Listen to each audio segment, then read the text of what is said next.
to see if you can kind of go back in time and think about when you wrote your earliest creative writing piece. Um, how old were you, and do you remember what the piece was about? It was a poem. I was in seventh grade. I was 13. So just about my daughter Violet's age, which is wild to think about. It rhymed. So I've sort of gotten away from that. And it was sort of a melodramatic poem in which a drowning metaphor was used to describe how I was feeling in my 13-year-old teen angst. That sounds age appropriate. Yeah, I think so. What kind of characters do you find yourself drawn to in other work, or sort of other media that you watch? Characters. I mean, I like when people show me things I wouldn't have seen myself. Like I think I'm a noticer, but I think most drawn to work, whether it's a poem or a film or even a song, where somebody describes something in this like apt way that almost makes me mad because I didn't think of it myself. You know, that like love hate feeling of like the perfect metaphor or the perfect image or description of something.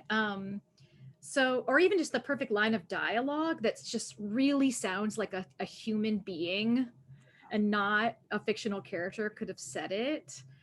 So that's really what I'm looking for, is that like, oh yeah, kind of click when I Mm. read something and it just feels true and right Yeah. and sort of like surprising and inevitable at the same time. Awesome. So, is there like a literary character or like a film character that you wish was like your real, true in life best friend that you could just kind of call up from like a book or a film or TV show that you've watched? No, and I'll tell you why. Because the genre of television and film I tend to watch most is horror. And like procedural, like I love, you know, like British crime dramas. So like when I think about the characters that I love to watch, they're not people I want in my home for dinner. Like they're people who might try to eat me for dinner in Yeah. like the case of a zombie movie. So no, I like to keep things very separate in that way. I have like escapist tendencies when it comes to those kinds of things, and no, I don't need them at my dinner table. That is wise. That is wise. So maybe we can move on to your writing. And so we're wondering, we've been asking everyone about their writing rituals. Whether it's is there some sort of pattern? Is there some sort of some sort of routine that you follow? You know, there isn't really, I'm not a write every day kind of person. I was just going to look at my desk and see if my notebook's handy, but it's not. It's floating around. I'm not a write every day person. I'm not a write at the same time of day on the days I do write person. And I think part of that is just a function of my life. You know, being a single parent, like I'm sort of cobbling it together a lot. So it's sort of catch as catch can. But one thing that is has been a sort of truism in my work is that if I'm writing a poem, I start longhand because I never learned how to type. I only use these two fingers.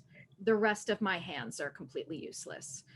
And so when I'm writing a poem, I always write on a legal pad or in, you know, a moleskin notebook first. And then when it starts to kind of take a shape over several drafts, and I feel like it's worth putting these guys to work, then I put it into my laptop.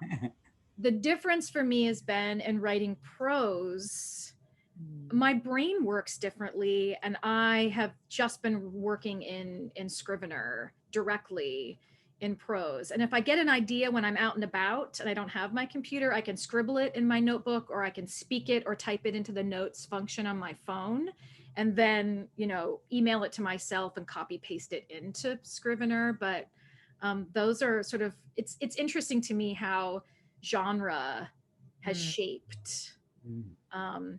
my sort of process in that way. Yeah, I love that you also mentioned the difference between poetry and your approach to prose, because so many people are writing across genre now, and they do have different rituals or different techniques when they're approaching different genres. I wonder then if you might speak to us a little bit about how you approach editing or revising your work in poetry versus prose. Do you have like trusted readers that you share things with? Do you kind of wait and keep it to yourself and then put it in the world? How do you approach editing? Yeah, I mean, I have one friend, the poet Katie Pierce, who I befriended, my first day of graduate school when I was an MFA student at Ohio State, and so was she. And so when I'm working on poems, I send them to her. And when she's working on poems, she sends them to me. And it used to be every poem that we ever wrote went to the other person. And now, as we've sort of, 20, years later, we're not sending, I think, everything, but we're sending things that seem sort of like problem children to us. And we need I've taken this as far as I can get it. And I feel like there's a gap between where I'm at and where it needs to be. And I could use another set of eyes to help me kind of bridge that last little piece. With prose, there have been a couple of pieces that I have shared with people before sending them out, typically essays. But when I'm working on a book of prose, it's just me. And I might send pieces to my editor or pieces to my agent, but by and large, I'm sort of like in a little bubble and not sending it off. And in part because it just seems like it's an awful lot of text sometimes, and that's a lot to ask of someone else, who has their own stuff going on. You mentioned your MFA program, and I'm wondering if you remember the advice. What good writing advice do you remember getting, either there or elsewhere? Oh, so my teachers when I was getting my MFA were Kathy Fagan. She was my thesis director, and she's still a very close friend of mine here in Columbus. And Andrew Hudgens, and the late great David Citino, who I met the first time when I was 9 years old because I went to school with his middle son. And so I got terrific advice from all of them, on specific poems, on the sort of writing life, on, not rushing to publish. I feel like was a piece of advice that was really important and smart for me. But I think maybe the piece of writing advice that's been most instrumental to me came from not one of my official teachers, but someone who ended up mentoring me later in life, Stan Plumley. And he was very big on protecting one's inner life. Mm-hmm. And so he would tell me, you need to protect the place where you make the poems. Mm-hmm. Like, be your own audience. Don't worry about where the poem's going to go, who's going to read it, what's going to happen, what's not going to happen with it. Just spend as much time in that sort of snow globe of creating the thing and protecting that quiet inner place where, the little factory where these things are made. And I think that is probably the best piece of writing advice I've ever gotten. And it's not, about line breaks or alliteration, but it's about like how to live and how to continue making work and tuning out some of the static. Well, that's interesting. You talked about kind of the impressions that some of these teachers have made on you. I wonder if you might talk about kind of your teaching practice. What do you think makes a workshop successful? And then what do you as a writer kind of take out of teaching emerging and established writers in workshops? Yeah, I mean, it's one of my favorite things to do is work with other writers on their work, whether it's in a workshop or actually, having someone send me a manuscript and working on on it without them, sort of in conversation present.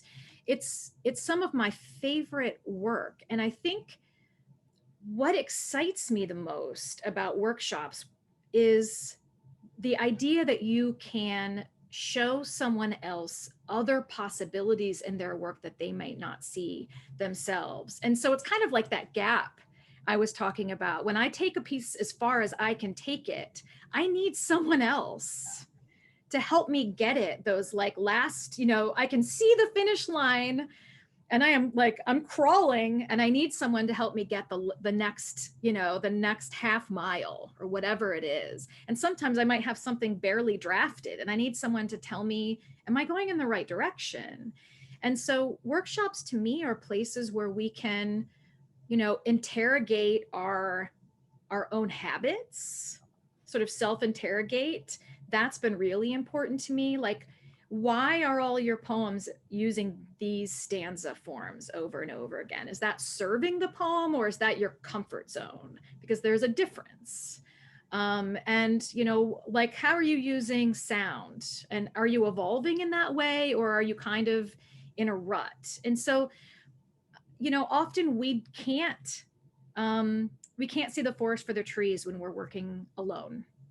And so I see a workshop as a supportive, safe, fun, friendly, open environment where we can all get together and sort of roll our sleeves up and look at our work and say, okay, now how can we take this to the next place? And how can we help the other people in this space take their poems, stories, essays to the next place? And that's exciting. Like seeing something click for another writer where they're like, oh, like this line break actually opens up something in the poem, like something's just so tiny. Or this title, if I changed it to X, would actually provide a framework for this poem that helps me take a bunch of kind of clunky exposition out of it.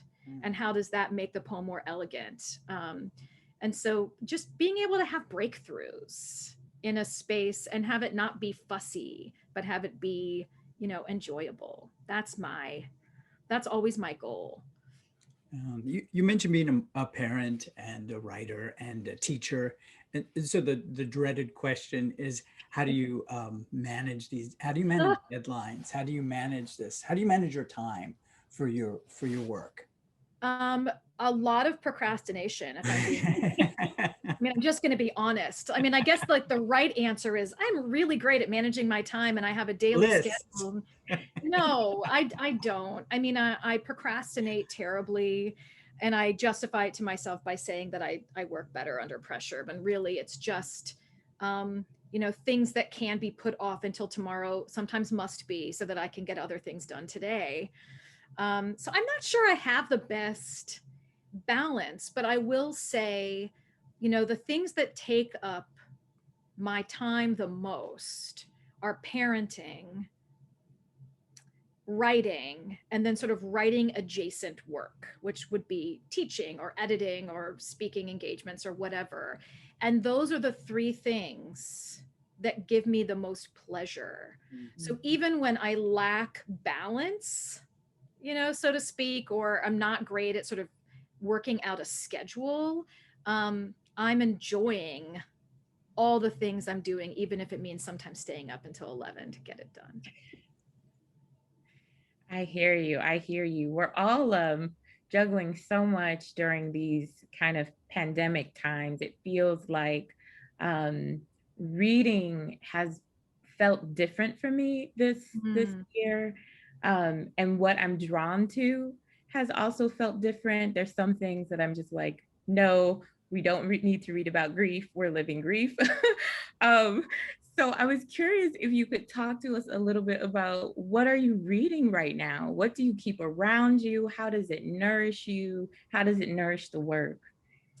I will spare you seeing what my office looks like right now, but it basically looks like piles like this sort of around me, because I'm usually reading 5 books at a time. And I also, my bedside table, because I'm realistic, is a bookshelf. because I'm like, I've seen people talking about their bedside tables and the towering, the overflowing stack of books. I'm like, let's just make it a bookshelf. Like, let's just make the bedside table a bookshelf and just claim it. So I have several books that are up on my bedroom bookshelf that I sort of alternate through at night, or if I wake up like I did this morning at 6 o'clock in the morning, I was like, I'm just going to read for an hour before my alarm goes off. And so I'm very late to it, but I'm finally reading Natasha Trethewey's memoir. So I was reading that before bed and then again this morning. I think in this stack, I've got books of poems by Ellen Bass and Amora Huey and Diane Seuss. And I've got memoirs by Gina Frangelo and Danny Shapiro. And so I'm reading a lot of nonfiction and a lot of poetry. That tends to be the two. I mean, that's what I write. So that tends to be what I read. I read fewer novels and story collections and more poetry and either essays or memoirs. I think we have one last question, and this is sort of in your post-COVID dream world. Where are you traveling? Where are you going? You can go anywhere now. I can go anywhere now. I have a couple trips planned for the summer. I'm going to do a writing residency, so I'm driving to Arkansas. And I'm going to go to New York City and visit some friends. And I'm not getting on a plane. I'm just driving everywhere because I'm still kind of in that mindset where I feel safer in my vehicle. Where would I go if I could go anywhere? I'm going to be, I think, in Paris next summer. And I'm really excited about that. I think I would go out to see the redwood trees. That's where I would go. I feel like I need to be in a big forest, enjoying some quiet and feeling very small. Just, that beautiful feeling that you also get when you're at the ocean and you feel small, and not like in an insignificant way, but you just get to kind of marvel at the scope and size of things. And I think that would be, healing as a word makes me nervous, but it feels like that would be healing at this point. That's beautiful. That's beautiful. Now I'm like, ooh, where are the closest trees that I can go to here in Bloomington that make me feel small? Forest bathing, the quality, forest bathing is a real thing. I think we all could stand to spend a little bit more time among trees. Well, thank you for taking some time with us today. We really, really appreciate it. We're so looking forward to you being at the conference. There are a lot of people just really excited. A couple of my students actually to see you and to be in conversation with these tremendous writers that we'll have this year. So we just really appreciate it, and we look forward to seeing you in a few weeks. Yay, my pleasure. No, I'm looking forward to it. This is going to be great. Great to see you there. Thank you, Maggie, so much. Have a great day. Take care, you too.